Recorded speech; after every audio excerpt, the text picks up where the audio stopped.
Olá, irmãos, a graça e a paz do Senhor esteja com todos. Você está no Mosaico Cast e nós estamos na série de mensagens chamada Marcados pela Presença.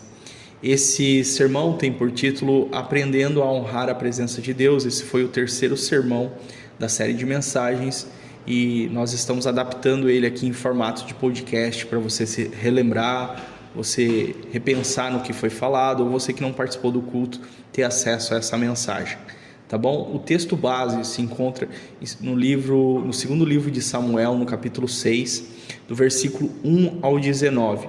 Porém, eu não vou ler toda essa perícope, eu vou ler apenas o versículo 17, que diz assim: levaram a arca do Senhor e a puseram no seu lugar, no meio da tenda que Davi tinha preparado para ela. Então Davi trouxe holocaustos e ofertas pacíficas diante do Senhor.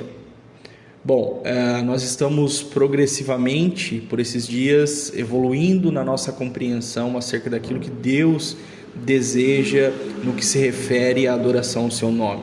Hoje eu quero falar um pouquinho mais sobre Davi e a forma com que este se relacionava com a presença de Deus, e eu acredito piamente que as Escrituras têm muito a nos ensinar sobre isso.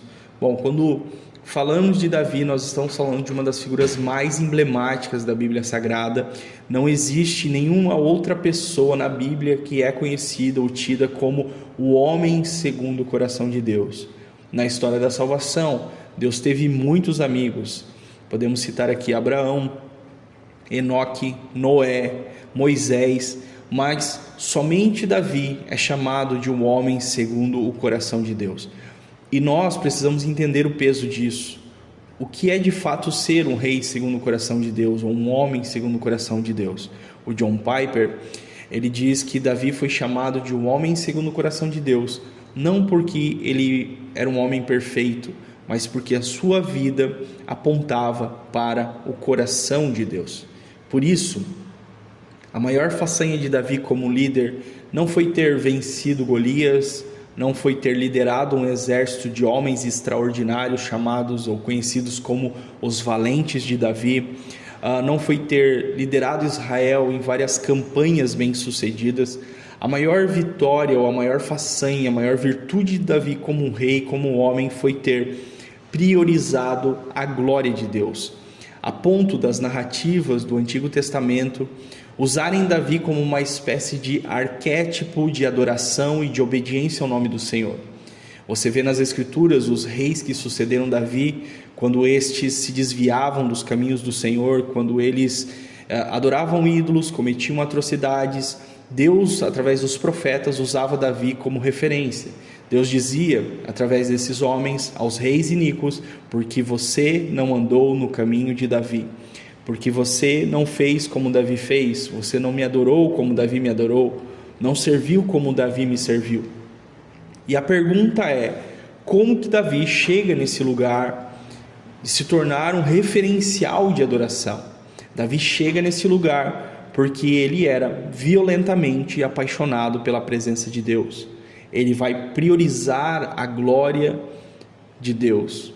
E ao priorizar a glória de Deus, ele vai preparar um lugar para o Senhor ser adorado constantemente, continuamente, de maneira incessante. Porque ele preza pela presença de Deus, porque ele prioriza a presença de Deus, porque ele é apaixonado pela presença de Deus, ele vai levar toda uma geração a adorar, louvar e a sacrificar ao nome do Senhor. Para Davi, a presença de Deus é a coisa mais importante da sua vida.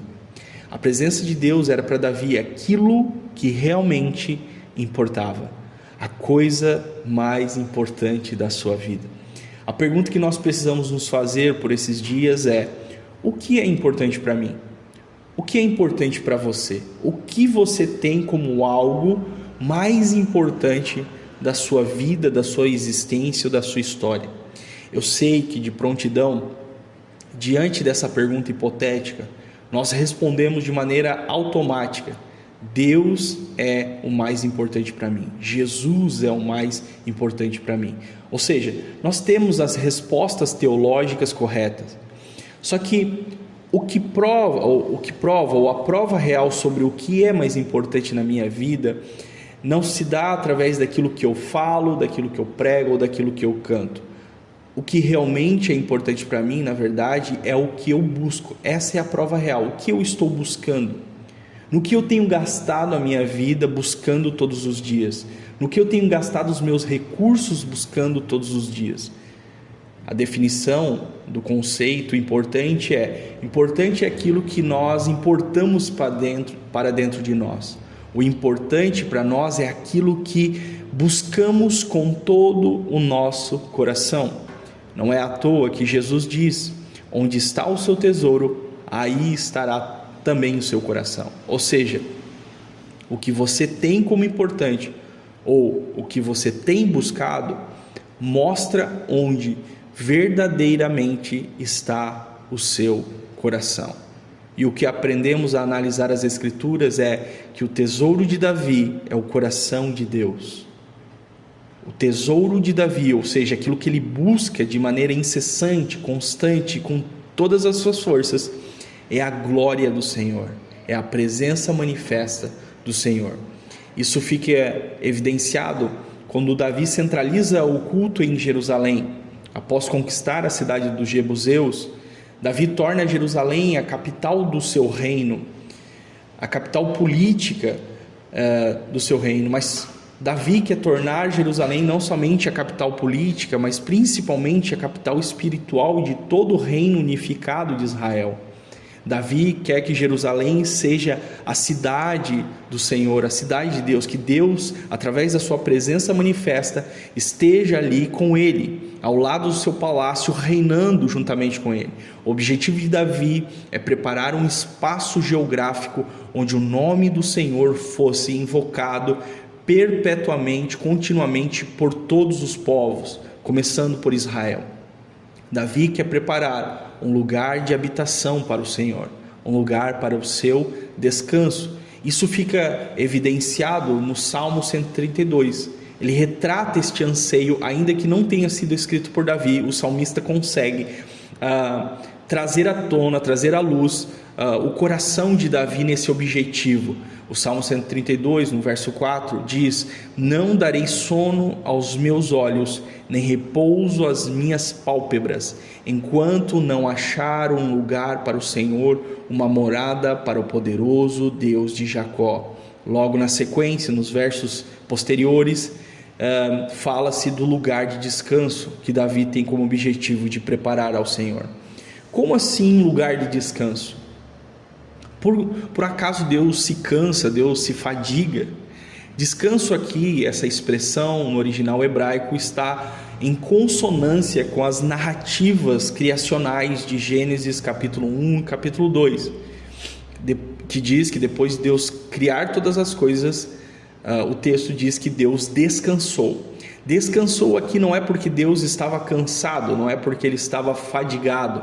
O descansar aqui remonta a cena de um rei que, após completar a sua obra, ele para contemplar a sua obra, aquilo que ele fez, funcionando segundo a sua mais perfeita vontade. Ele contempla tudo funcionando segundo a sua absoluta vontade. Então, preparar um lugar de descanso é uma linguagem poética que o salmista está se utilizando em consonância com lá Gênesis capítulo 1 e 2, e aponta para essa ideia de preparar um ambiente para hospedar a presença de Deus, onde a presença manifesta de Deus estaria, e ali os seres humanos, as criaturas estariam adorando o seu Criador, e neste lugar onde a presença manifesta de Deus estaria, Deus estaria de alguma forma contemplando a criação, fazendo aquilo que ela foi chamada para fazer, funcionando segundo a sua mais perfeita vontade, que é adorando o seu Criador, adorando a Deus de maneira incessante. Davi quer que Jerusalém seja esse lugar, mas ele percebe que algo está faltando nessa equação. Ele tem agora um palácio, ele tem agora uma capital, ele tem agora uma cidade importante, ele tem súditos que ali estão, ele tem toda a funcionalidade, mas ele percebe que algo muito importante no culto de Israel está faltando, que é a Arca da Aliança.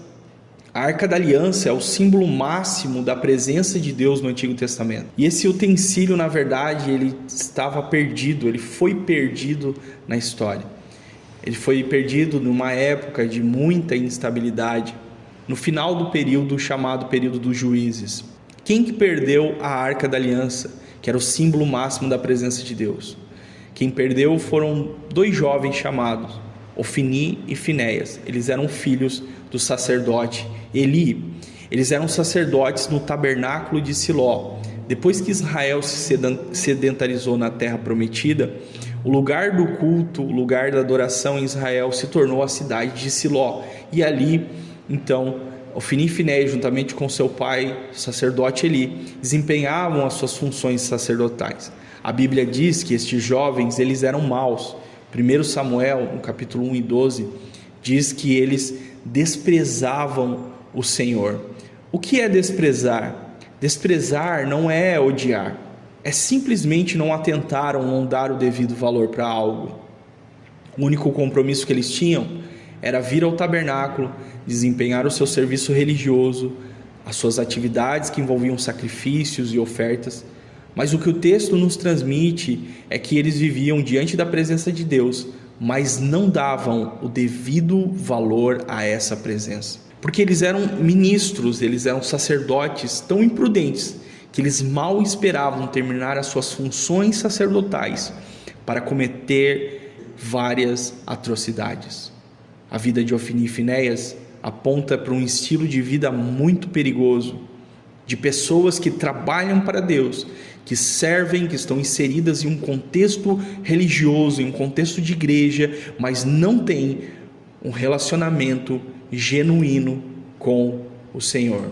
A pergunta que nós precisamos nos fazer por esses dias é: qual é a nossa postura perante a presença de Deus? Estes jovens, eles eram religiosos, eles eram dedicados somente quando estavam num ambiente de culto, mas fora deles, fora do ambiente de culto, de oferta, de adoração, eles eram totalmente perversos ao Senhor. Qual é a nossa postura perante a presença do Senhor? Qual a nossa mentalidade sobre a presença de Deus? Existe um conceito da teologia puritana que eu gosto muito, que é o corendeu. Corendil, na verdade, significa diante de Deus. É a ideia, é a consciência que eu estou perante a presença de Deus em todo tempo, em todo momento, mesmo diante daquilo que eu acho que não, mas eu estou diante de Deus. Corendeu, na verdade, significa diante de Deus. É a ideia, é o conceito que eu estou diante de Deus em todo momento da minha vida. Se eu estou no trabalho, eu estou diante de Deus. Se eu estou em casa, eu estou diante de Deus. Se eu estou no meu quarto, eu estou diante de Deus. Se eu estou na igreja, eu estou diante de Deus. E eu penso, irmãos, que essa mentalidade precisa nortear as nossas vidas. Nós não estamos somente diante de Deus só quando estamos em ambiente de culto. Nós estamos diante de Deus em todos os momentos da nossa vida. Esse é o problema deles. Como eles perderam a arca? Bom, eles levam a arca para o campo de batalha. Israel estava em guerra contra os filisteus. E na época existia um costume muito comum, onde as civilizações que estavam em guerra levavam para o campo de batalha os estandartes, as estátuas, as carrancas dos seus deuses. Israel não tinha imagens de Deus, não tinha nenhuma estátua do Deus de Israel. Então, o que eles têm que expressa a presença desse Deus é a Arca da Aliança.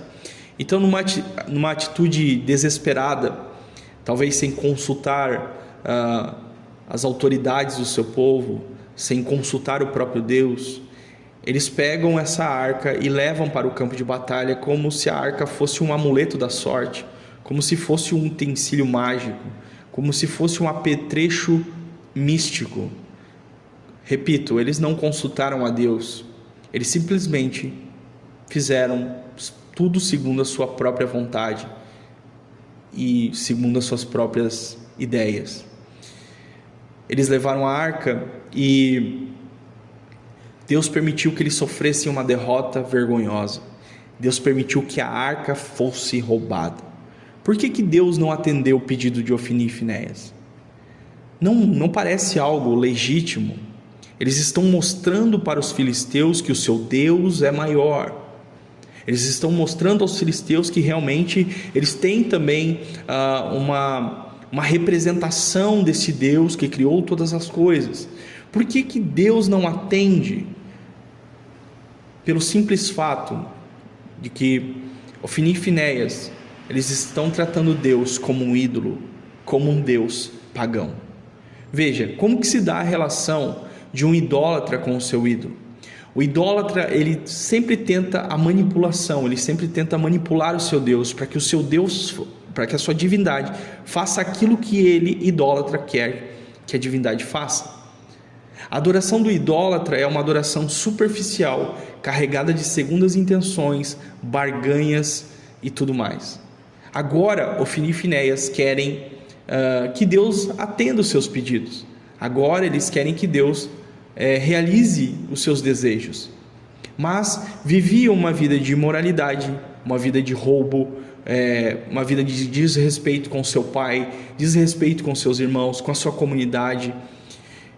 Mas agora eles estão adorando, agora eles estão cultuando a Deus, voltando os seus olhos para Deus e a sua devoção ao Senhor, para que Ele faça aquilo que eles estão pedindo.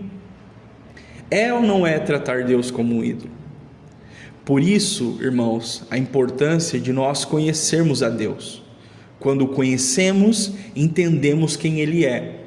Quando entendemos quem Ele é, percebemos que o nosso Deus é diferente ou não pode se comparar com qualquer pseudo-divindade.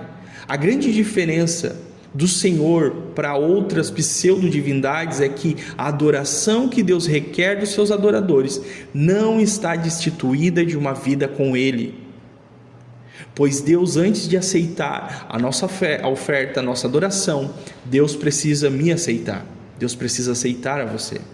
Esse é o problema de Ofni e Finéias, achar que a adoração está desassociada de uma vida de temor, reverência e santidade. Sabe o que acontece?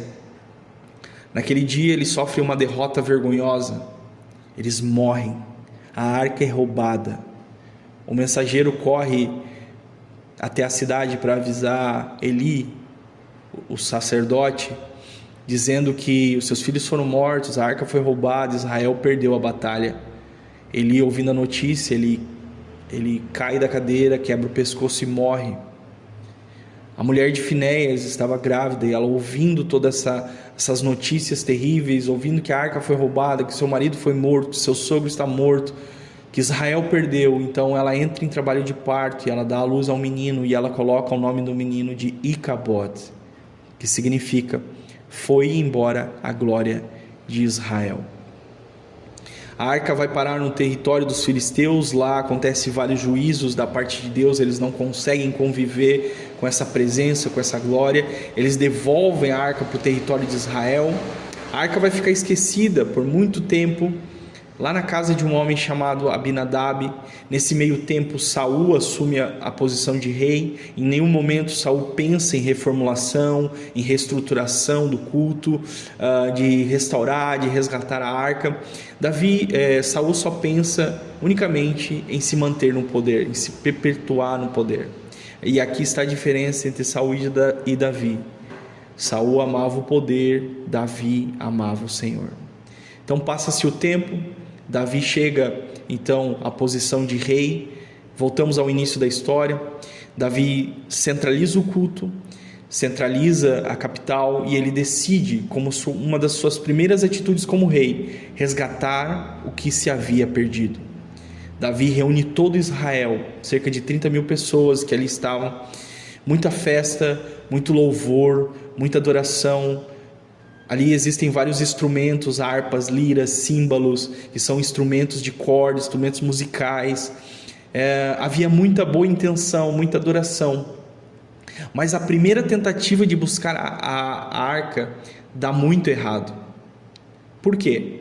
Porque eles vão botar a arca, colocar a arca sobre um carro novo, um carro de boi. E esse método era o método usado pelos filisteus. A grande questão é que Deus havia dado instruções específicas por intermédio de Moisés sobre como o tabernáculo deveria ser erguido, desmontado e transportado. Isso está lá em Números capítulo 4. Sendo que as peças mais importantes da mobília do tabernáculo deveriam ser carregadas nos ombros dos levitas. E eles colocaram sobre um carro de bois. Ou seja, eles estão transgredindo uma ordem, uma direção, uma orientação do Senhor. Quando eles chegam em uma determinada região chamada na Eira de Nacon, os bois tropeçam. Uzá, que era filho de Abinadab, onde a arca se hospedou por muito tempo, ele tenta segurar a arca para que ela não caia, e a Bíblia diz que ele vai ser fulminado por essa irreverência. A palavra irreverência aqui no original hebraico também pode ser traduzida como negligência. E a pergunta é: negligência em relação ao quê? Negligência em relação àquilo que tinha sido escrito, aquilo que Deus já tinha falado. A música, a dança, a adoração, ela parou naquele exato momento que Uzá caiu como morto. Aquele ambiente de adoração e de festa se tornou um ambiente de luto. E a grande questão é: por que deu errado essa tentativa? Por que Deus não aprovou esse processo? Eles não estão adorando a Deus, eles não estão cheios de boas intenções, cheios de alegria, cheios de motivação para buscar a arca, centralizar o culto em Jerusalém. Por que eles vão ser disciplinados pelo Senhor? E a resposta a essas perguntas são: porque eles estão fazendo a coisa certa da maneira errada. Trazer a arca para Jerusalém, ok, coisa certa. Centralizar o culto, priorizar a glória de Deus, é a coisa certa. Mas colocar a arca em um carro de bois, imitando os povos pagãos, não obedecendo o que estava escrito, maneira errada. E nesse dia, todos que ali estavam aprenderam uma profunda lição. Que lição é essa, Kleber? A lição foi que a adoração verdadeira, ela começa não necessariamente com música, mas com a predisposição do coração em obedecer integralmente a palavra de Deus. Sabe, às vezes a gente fica procurando novas palavras de Deus para orientar a nossa vida, sendo que muitas vezes nós não estamos obedecendo aquilo que o Senhor já disse, já está escrito, já foi revelado há muito tempo. Deus quer que você adore o seu nome, Deus quer que você venha ao culto, Deus quer que você se envolva nas atividades da igreja. Sim, isso é fazer a coisa certa, mas acima de tudo, você precisa obedecer a palavra, obedecer as instruções do Senhor. A maior marca de um adorador não é o timbre de sua voz, não é a sua performance no culto. A maior marca de um adorador é a sua obediência à aliança.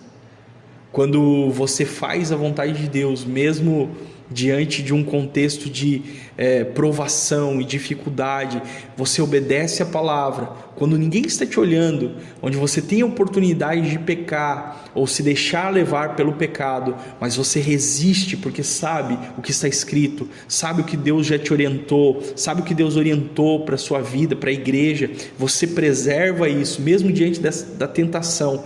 Quando você faz isso, você está entregando a Deus o mais perfeito louvor. Porque adoração sem obediência de nada vale para o Senhor. Porque é melhor obedecer do que sacrificar, diz o texto sagrado. Nós precisamos, irmãos, fazer a coisa certa da maneira correta. Nós precisamos adorar e obedecer. E é assim que nós honramos a presença de Deus. Davi fica irado com aquela situação, porque Davi está cheio de justiça própria, né? Indignado. Poxa, eu estou tentando fazer a coisa certa, servindo a Deus, centralizando o culto, e olha o que acontece, olha o que Deus deixa acontecer, Deus permite acontecer. É um sentimento humano. Davi manda a arca para a casa de um homem chamado Obed-edom, que é um estrangeiro, onde o Senhor vai abençoar a casa desse estrangeiro, tudo que ele tinha. E esse agir de Deus na casa de um estrangeiro, que muito possivelmente teve reverência, zelo e temor com o utensílio sagrado, aquilo que representava a presença de Deus, foi determinante para que Davi fosse buscar a arca novamente, porque chegaram para ele e disseram: rei Davi, então Deus abençoou a casa de Obed-edom, e é através disso que Davi, olhando para essa situação, olhando para essa cena, olhando para essa realidade, Davi muito possivelmente pensou: olha, se Deus abençoou um estrangeiro, certamente se a gente fazer a coisa certa, Deus vai nos abençoar também. Então Davi vai atrás pela segunda vez da arca, e agora ele vai fazer a coisa certa, da maneira correta. Eles vão buscar a arca novamente, com muito louvor, com muita adoração, com muita festa, com os instrumentos musicais novamente, com som de trombeta, tem muita alegria de novo. Eles não perderam, eles não deixaram novamente de adorar e de fazer o que eles fizeram pela primeira vez no que tange a adoração. Agora, o detalhe é que a arca ela está nos ombros dos levitas, conforme a palavra do Senhor, conforme a instrução divina. E agora, a cada 6 passos existe um sacrifício. 6 passos, um sacrifício. Agora eles estão dispostos a sacrificar o que for preciso para ter a glória de Deus. 6 passos, um sacrifício. Imagina quanto tempo isso levou e quanto isso custou. Agora o pensamento de Davi não importa o tempo que demore, não importa quanto vai custar, nós vamos fazer de tudo que está no nosso alcance para termos a glória de Deus. Isso nos faz entender que na vida com Deus, na jornada cristã, nós precisamos estar dispostos a sacrificar o que for preciso para ter a glória do Senhor. E eu não estou falando de salvação, porque salvação é de graça. Mas o caminhar com Jesus, isso vai nos custar tudo. Todos os grandes avivamentos da história, os avivamentos históricos, foram marcados por homens e mulheres dispostos a entregar tudo a Deus, dispostos a sacrificar o que fosse preciso para ter mais de Deus. Porque na vida cristã é assim, na matemática de Deus é assim: quanto mais Deus tem de mim, mais eu tenho de Deus. Tem muita gente que ama a presença, mas não está disposto a sacrificar seu ego, sacrificar suas opiniões, sacrificar práticas pecaminosas, práticas que nos afastam da presença de Deus. Tem gente que ama sentir as sensações que a presença gera num ambiente de culto, mas não consegue vencer os impulsos da carne. A grande questão, a nossa reflexão hoje é: o que você precisa sacrificar para ter mais de Deus? Paulo diz em Romanos, no capítulo 12: rogo-vos, pois, irmãos, que apresentei os vossos corpos em um sacrifício vivo, santo e agradável a Deus. Ou seja, o meu entregar tudo é uma adoração santa e agradável ao Senhor. Por isso, não existe adoração genuína sem um sacrifício genuíno, porque a adoração que Deus recebe provém daqueles que o adoram em espírito e em verdade. Quem adora em espírito e em verdade? Aqueles que têm uma vida de verdade com Deus, ou seja, aqueles que morreram para si mesmos. Veja como Davi entende esse princípio. Davi vai renunciar até mesmo à sua posição de rei.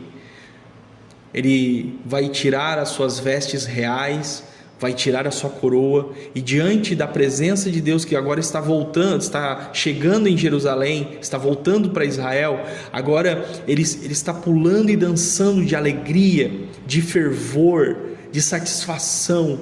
A glória de Deus está voltando para casa.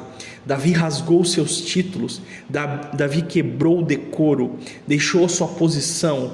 Agora ele é como um comum, ele está pulando dançando porque ele sabe da importância, do peso da glória. É como se ele estivesse dizendo: olha, não existe ninguém maior que o Senhor aqui. Não existe ninguém maior do que o Senhor.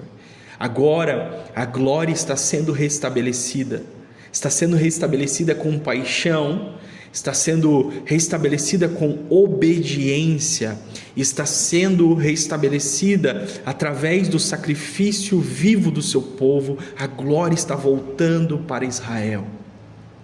Davi vai preparar um ambiente para hospedar a glória, um lugar conhecido como o tabernáculo de Davi, o lugar da habitação, o lugar do descanso do Senhor. Esse lugar, em relação ao tabernáculo de Moisés, ou até mesmo ao templo de Salomão, vai ser um lugar muito inferior no aspecto estético e de sofisticação. A tenda de Davi é um lugar extremamente simples. É uma simples tenda, feita de maneira rústica. É como se fosse uma grande barraca, falando português claro. Mas nesse lugar simples, rústico e pouco sofisticado, a glória de Deus tinha total prioridade. A arca chega na cidade e ela é colocada dentro do tabernáculo de Davi, dentro da tenda. Davi vai ensinar, instruir o povo e os levitas a louvarem a Deus com instrumentos musicais. Davi vai organizar a liturgia. Para estar diante da presença de Deus foram ordenados 16 ministérios de levitas que atuassem 24 horas por dia, 7 dias por semana, com louvores diante da arca do Senhor. E é aqui que a música vai ser estabelecida no culto de Israel.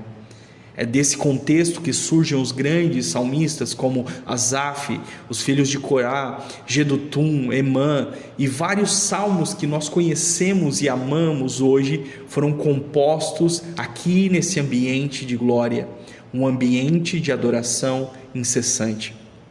A adoração incessante não foi invenção de Davi, ele só reproduziu algo que ocorre nos céus. No céu existe adoração incessante, porque a consciência da dignidade de Deus está repleta nos céus. Os céus estão tomados, saturados pela compreensão de quem é o Senhor, e diante da compreensão de quem é o Senhor, todos adoram de maneira incessante, dizendo: Santo, Santo, Santo é o Senhor dos exércitos. Davi e os salmistas refletem essa consciência, essa compreensão da dignidade, da santidade de Deus. Davi e os salmistas estão tomados por essa revelação de quem Deus é, e a partir dessa revelação eles vão ser fascinados pela beleza do Senhor, porque adoração é isso. Adoração é uma resposta relacional à revelação, ou seja, eu sei quem Ele é, eu sei que Ele é santo, eu sei que Ele é poderoso, eu sei que Ele é único, eu sei que Ele é digno, e a partir dessa revelação, ou seja, a partir desse entendimento, eu me relaciono com Ele em resposta a essa revelação. Por isso, a nossa oração nesses dias precisa ser: Deus, aumenta a nossa compreensão de quem o Senhor é, aumenta a revelação em nossos corações. O tabernáculo de Davi é um lugar rústico e simples, não tinha átrio, não tinha sofisticação, era uma tenda, mas nessa tenda tinha adoração, louvor e festa, alegria perante o Senhor incessantemente. Deixa eu dizer algo para você: Deus amava a tenda de Davi. Deus amava aquilo que Davi preparou, amava aquilo que Davi construiu. Deus expressa saudades da tenda. Muito tempo depois, após tantas coisas acontecerem, reis que sucederam Davi se desviarem, perderem também a glória do Senhor, Deus vai expressar saudades da tenda. No livro do profeta Amós, no capítulo 9, versículo 11, diz: naquele dia tornarei a levantar o tabernáculo de Davi que caiu, taparei as suas aberturas e tornarei a levantar as suas ruínas, e edificarei como nos dias da antiguidade. Algo a se observar aqui: Deus não está falando do tabernáculo de Moisés, não está falando do templo de Salomão, não está falando do tabernáculo de Siló. Deus está falando lembrando do tabernáculo de Davi, está dizendo que vai levantar esse tabernáculo. O mais interessante e o importante é que essa palavra, ela não se cumpriu ainda. Essa palavra de Amós, ela vai se cumprir no fim dos tempos, quando o Davi maior, o Messias, ele estabelecer o seu reino literal e glorioso nessa terra. Sabe de onde que o Messias irá governar? Ele irá governar da cidade de Jerusalém, da cidade de Davi, desse lugar onde Davi uma vez pretendeu estabelecer um centro mundial de adoração, um centro de adoração para todos os povos reconhecerem o Deus de Israel e adorarem incessantemente. Então isso vai acontecer no milênio, quando o Senhor estabelecer o seu reino de forma literal sobre essa terra. Abacuque, no capítulo 2, versículo 14, diz que o conhecimento da glória do Senhor encherá a terra, assim como as águas cobrem o mar. Agora, no milênio, quando o Senhor Jesus voltar, a presença manifesta desse Deus estará ali de Jerusalém, irradiando para todas as nações, povos, tribos e línguas, que vão adorar o Cordeiro de maneira incessante. O texto de Zacarias, no capítulo 12, diz que naqueles dias, no dia do Senhor, o menor ou o mais fraco será como Davi. Sabe, queridos, eu sei que e eu creio que esse texto, essas promessas, elas vão se cumprir na integralidade no futuro. Mas eu creio que, e é isso que o Senhor está nos chamando, que nós podemos viver isso por antecipação. Ou seja, a partir da consciência de quem o Senhor é, a partir da revelação que nós temos do Senhor, nós devemos ser intencionais, constantes e incessantes, oferecendo a Deus continuamente aquilo que Ele é digno de receber. Nós não estamos falando de construir coisas para Deus, nós estamos falando sobre dar a Deus o que Ele deseja receber. Espero que essa mensagem possa tocar o seu coração e te ajude a viver uma vida mais intencional, mais íntegra diante do Senhor, pois é assim que nós honramos a sua santa presença. Deus abençoe a todos. Fiquem com Deus.